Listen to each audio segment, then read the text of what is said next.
أهلا بكم متابعينا في كل مكان. احنا ماشيين سلسلة تعلم اللغة الإنجليزية من الصفر، وقلنا أول حاجة خدنا الأسماء، وقلنا إن الأسماء نوعين، اسم مفرد واسم جمع، وخدنا اسم المفرد بيجي قبله إيه، وخدنا الاسم الجمع بيجي بعده إيه وحالاته إيه والأسماء الشاذة. لو أنت ما سمعتوش ارجع شوف الفيديو اللي فات. وبرضه دخلنا عن الفعل وقلنا أنواع الفعل التلاتة. برضه لو أنت ما سمعتش الفيديوهين دول ارجع شوفهم وتعالى كمل معايا الفيديو ده. النهارده هنتكلم عن تكوين الجمله، ازاي اكون جمله. عشان اكون جمله في اللغه الانجليزيه لازم ابدا بالفاعل، الفاعل وبعد كده الفعل.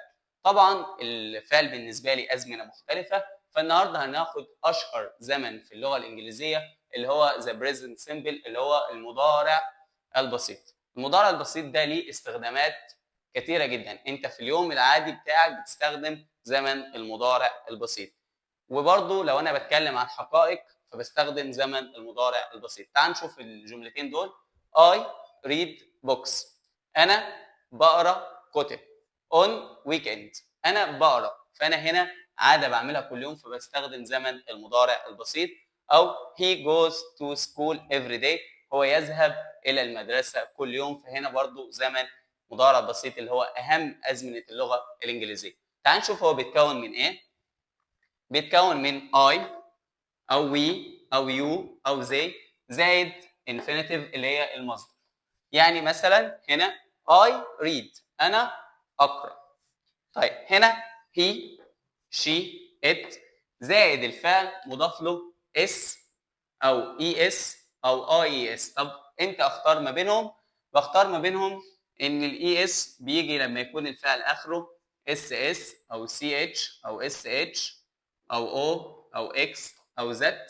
لو انا شفت الفعل اخره حاجه من الحاجات دي فبحط له اي اس. اي اس لما يبقى قبلها واي، قبلها حرف ساكن زي كلمه كراي يبكي اهي. لو انا عايز اقول هو يبكي فانا بشيل الواي واحط اي اس. لو مش الحاله دي او مش الحاله دي فانا بحط للفعل اس. يبقى انا كده بالنسبه لي هي وشي وات بياخدوا الفعل اللي فيه اس، لكن اي وي وي وزي بياخدوا المصدر. طب تعال نرجع للزمنين اللي احنا او الجملتين اللي احنا قلناهم. هنا اي ريد بس من غير اس، لكن هنا هي جو اللي هو يذهب، وهنا اخرها او فانا حطيت لها اي اس. تمام. طيب ده بالنسبه للشكل بتاعه او المصدر الفورم بتاعه. طيب نيجي بقى للنيجاتيف اللي هي النفي. انا بنفي بحاجتين، يا اما دونت يا اما doesn't. دونت دي مع الجمع اللي هم اي وي ويو زي اللي هم من غير اس، فهي دونت من غير اس. لكن هناخد doesn't اللي هي فيها الاس مع هي وشي وات اللي هم بيحبوا دايما الاس. زي لو هقول مثال هنا I don't go to school، أنا لم أذهب إلى المدرسة. طيب لو هنقول به يبقى he doesn't go to school. ونلاحظ هنا إن بعد don't وبعد doesn't الاتنين خدوا go، يعني ما حطيتش اي اس الجو، لا انا بعد do ودونت بيجي don't ودازنت بيجي الفعل في المصدر. يبقى احنا كده خدنا الشكل بتاعه والنيجاتيف اللي هي النفي اللي هي don't ودازنت. نيجي بقى للكويستشن. الكويستشن في الانجليش نوعين، يا اما سؤال بهل يا اما سؤال بدبليو اتش اللي هو سؤال بجمله عاديه انا بسال زي مثلا وات ماذا، بسال وعايز اجابه جمله كامله. لكن السؤال بدو او داز بالحاجات دي بقول يس او نو. تعال نشوف امثله هنا.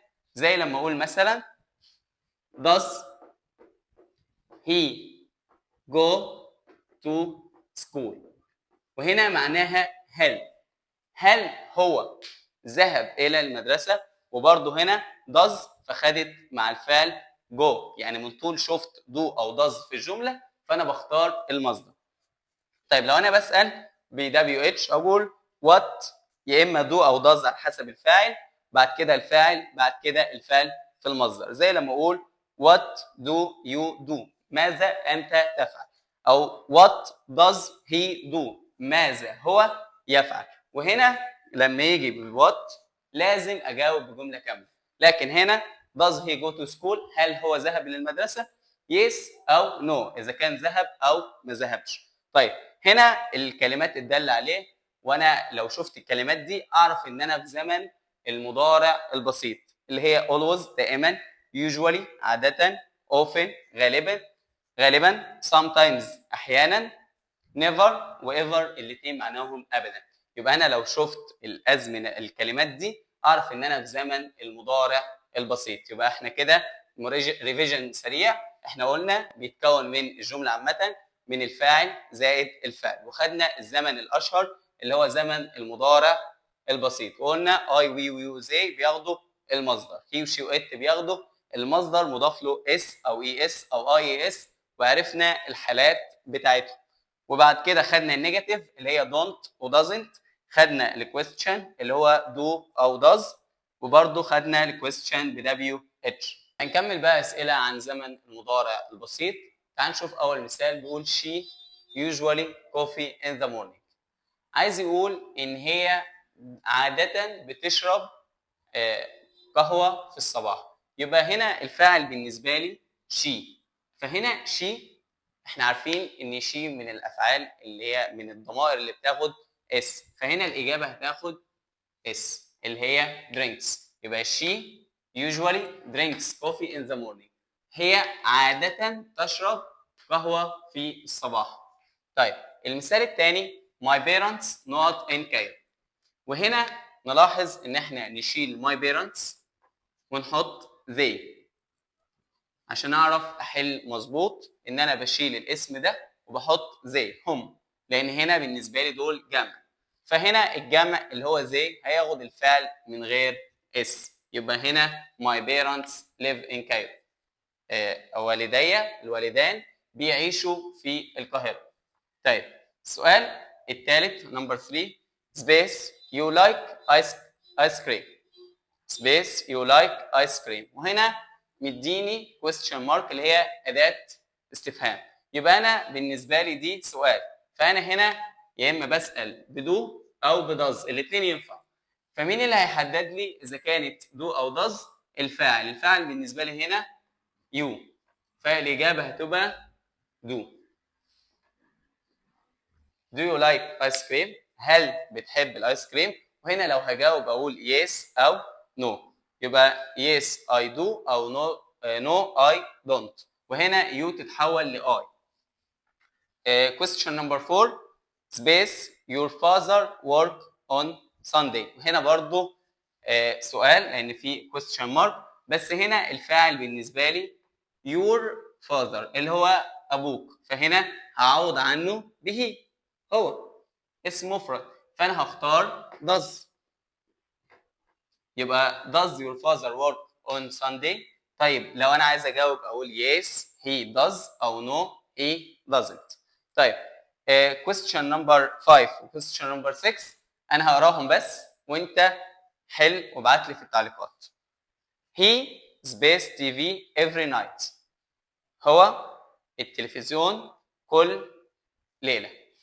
watch بس watch وضيف لها اس، watch وضيف لها اي اس. نركز واحنا بنحل السؤال او question number 6 what space he do، ده سؤال يختار do ولا does. حل وابعت في التعليقات، ولو في اي سؤال عندك في اي حاجه تخص اللغه الانجليزيه او تخص تحديدا زمن المضارع البسيط كلمني وانا تحت امرك في اي وقت.